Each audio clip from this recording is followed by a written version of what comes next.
很多人在公共场合发生意外，第一个念头就需要申请国赔哦。但这一起申请国赔的案子引起了很多人的讨论。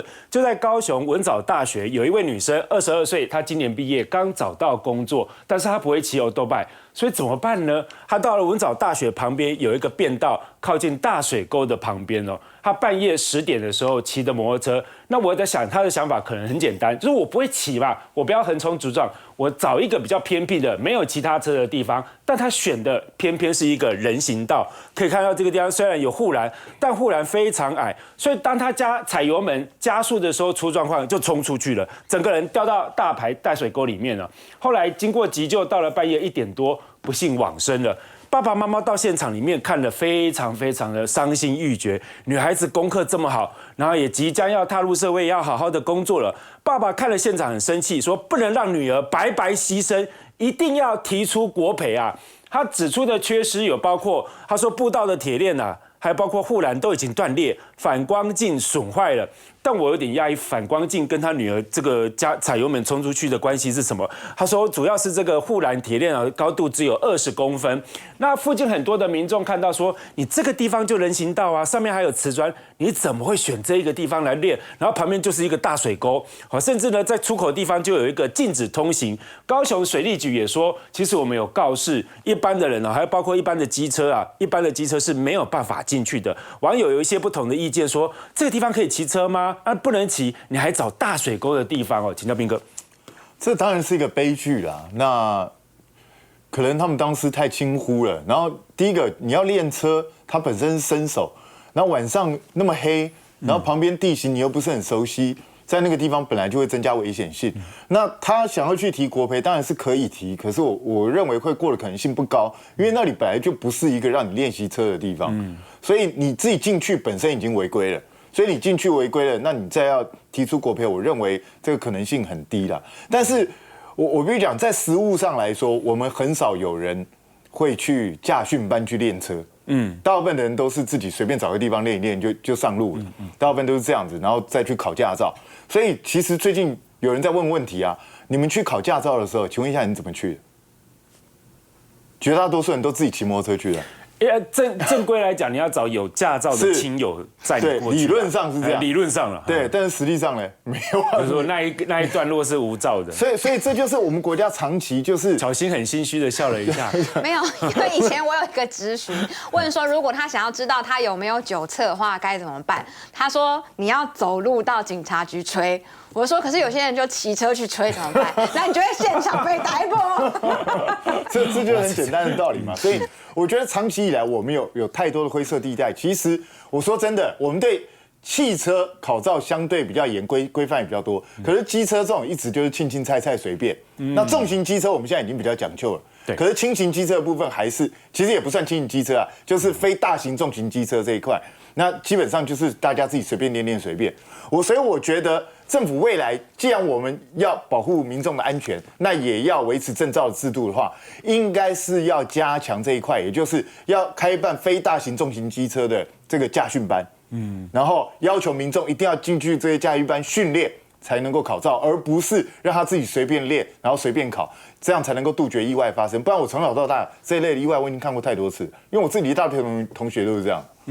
还有包括我们现在看到在军方啊被渗透的状况越来越严重。我们看到在澎湖有一个上士哦，他都已经当到上士了，已经是军中里面的老屁股了，但没有想到他缺钱养女朋友。意思这个女朋友可能听起来很会买很多名牌啦，要养这个女朋友要花很多钱，他军中的这一些薪水不够，所以最后呢，他居然是交出了极机密的资料来偿还他的债务。他的债务到底是怎么来的？因为他去跟地下钱庄借钱啊，后来欠的这个钱实在洞太大了，怎么办？你只好把最高的机密极机密，这个等一下也要请教巧芯啦。极机密是包括什么？比如说如果是在澎防部，是澎湖的整个军事的设施的这个状态，还是人力的状况？什么叫做极机密哦？等一下请巧芯来帮我们讲哦。那后来他整个被判刑5年，褫夺公权3年，他的不法所得总共有104万，所以我们的极机密可以卖到104万元哦，这个价钱不知道到底大概因为第一次听到这种价嘛哈。另外一个是在海军的168的舰队，有一位也是士官长，士官长哇，那更是老屁股中的老屁股了。军方待这么久，结果呢，他侵入军方的系统里面去刺探他们军方人士的个资。但这个案情我听了匪夷所思啊。2016年的9月，他已经第一次冒用他长官的账号去违法看这一些人士的资料，还下载下来变更相关的电脑记录等等，提高他的使用权限。这个在我们听起来已经很严重了啊！你是直接用你长官的账号害进去这些系统，你还下载，还改变你自己的权限，只有记过而已。当时只有记过，然后导致他隔了10个月，2017年6月又来一次同样的手法。这个时候突然变成很严重了，2大过把他汰除，移送法办。最后呢，判了2年8个月的徒刑了。但第一次为什么判这么轻？以及我们怎么会有这样的一个士官长把人事资料下载下来？用意是什么呢？请教乔静。先讲一下哦，其实两岸之间哦都有一些这个谍哈，都是希望说可以去刺探对方的这个情报哈，都有这样子的一些组织。那这些组织呢，它是希望吸收什么样的人？第一个就是呢，他发现你财务有状况；第二个呢，发现你很色哈，这2种人真的哦，我讲的都是真的哈，对，都有也可以。有的人为了色哈，就财也没了哈，这2种是最容易被吸收的哈，甚至有一些呢，你们讲说这个在台湾这个共谍哈，这个也是就在帮中国大陆这边哈做我们的共谍的也有，我就听过一个故事是呢，他呢就是被我们的国家有掌握说某一个系统哈，这个已经被中国大陆吸收了。那为什么会吸收这个人呢？他其实是一个有头有脸的人，可是呢，他吸收他之后，就是希望也是要刺探哈我们台湾的这些国家安全相关的军事情报。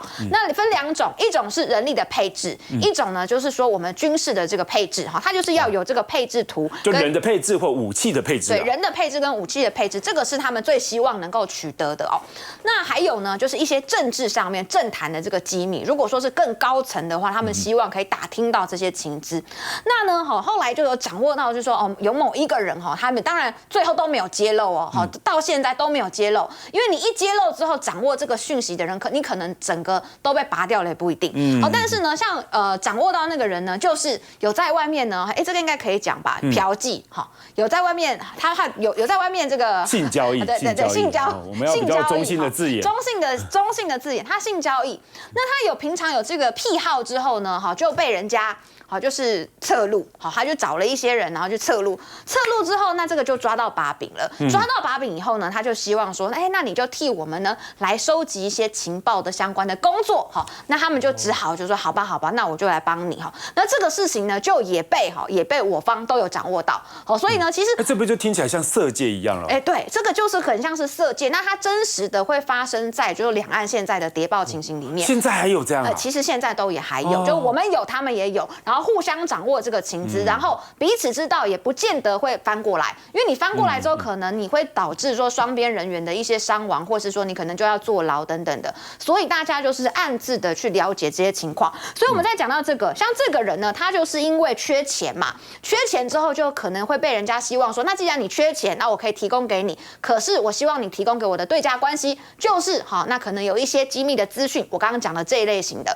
所以呢，大家不要想说什么共谍啊、台谍啊，好像现在两岸好像不像以前那么兵凶战危就没有了。其实两岸的情报工作都还是持续在进行当中，那不外乎就是从钱跟色2个方面去下手的。那我们也可以用这种同样的方式反制啦。像有在政治上也有，比方说陈凯琳或是陈宗彦，政治上也会有这种情况这个下场都很凄惨哦，不管你是政界或者是在军方里面。不过这个也要请教彬哥了，看到这个标题我很讶异，说军方里面传出来他们在测试国造的，也就是我们自己造的新式的狙击枪，就发现说哒哒哒哒哒哒，连发了60发，里面卡了4发。我一听当过兵的都说卡4发，卡1发。人家就把你 biang 了，你还卡4发，那不是4次你都没有命吗？每一次卡住的时候，你都冒着生命危险，在这个把它处理掉哈。那我们现在包括有轻型的狙击枪，还有重型的狙击枪，现在有一个讨论，就是为了要符合国内弹药的制造能力就是要符合我们制造的能力所以要有特殊的口径那未能针对特殊作战的需求来打造，变成说。不是配合作战的需求，而是配合我们能做的能力啦。那这个军事专家赵武林就说，这个可能会影响到我们的这个效果性能啊。那甚至之前有传出说，狙击枪第一次在测试的时候，总共分5波，就5波里面就有3波是不准的，状况很多。要请教彬哥。这个其实本来我们当然希望自己的武器自己是有研发制造能力嘛，所以去研发制造这个无可厚非。但是问题是，国军缺的也不是单纯枪支的研发制造，弹药的研发制造我们也缺啊。那所以就变成你必须被迫要迎合我们现在能够制造出来的弹药，不然你枪制造出来没有弹药有什么用？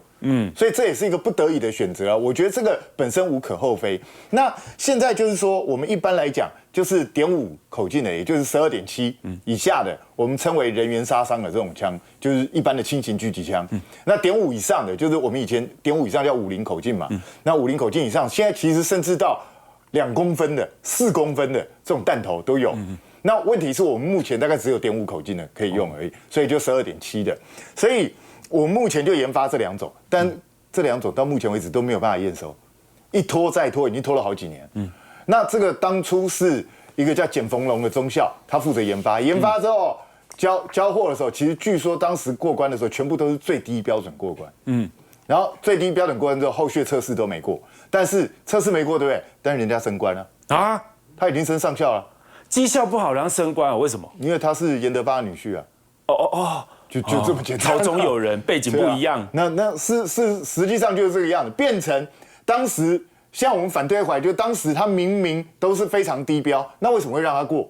应该是叫他继续研发，结果为什么让他过呢？很简单。那当时严德发他没有提出一些说法吗？没有人问啊，没有啊，都连问都没问啊。你在军中谁敢问？这很正常的事啊。所以看起来就是专门为了这位中校能够升上校用的嘛。那问题是，他要不要升上校，其实我不 care 啦，反正总有人要升嘛。但是问题是，武器造出来不能用，请问一下怎么办？我们怎么去解决这个问题？实际上，反物质枪现在非常好用，为什么？因为你没有注意到美军已经要给我们刺针标枪这些东西了。那如果你有反物质枪，比如说2公分口径或者4公分口径的，基本上你就不需要这些东西啊，它可以直接穿透装甲车啊。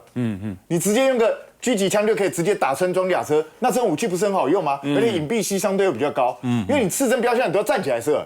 那这种东西你可以卧射隐蔽起来射，所以这个东西目前要赶快去解决，可是问题是来不及解决了，所以现在他们采取的变通办法就是算了，干脆我们直接跟国外买，就只能这样了，不然怎么办？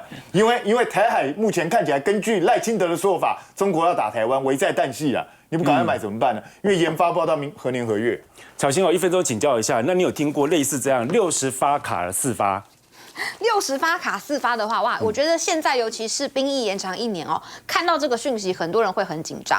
那我们目前看到，像我今天看到就是说有审计部他们有提出一些报告，就讲说国防部很多问题是有需要检讨的，所以大家都讲说这个如果真的有60发卡4发这个情形的话，那你说今天两岸之间兵凶战危，那如果今天真的上战场了，然后我们的这个狙击枪都卡弹的话，那大家该怎么办呢？所以我认为啦，很多时候我们在讲说，台湾要跟美国买武器，很棒，很好，我们也没有说这个军购都不要买，然后不要编预算。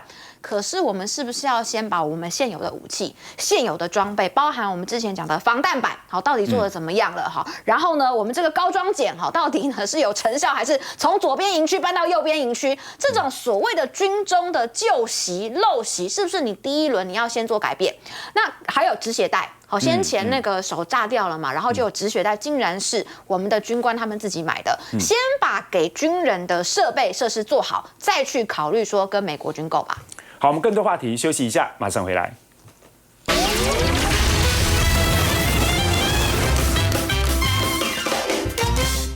大家好，我是谢耀洲，拜托请大家拿出手机，打开 YouTube， 搜寻国民大会，按赞、订阅、分享，开启小铃铛，检查一下哦。因为听说有些人按这个订阅之后还会跑掉，你检查一下，看订阅还在不在。如果你已经订阅没有关系，你周边的亲朋好友帮我们拉拉票，请他们也订阅，而且要帮我们多多分享，谢谢，拜托。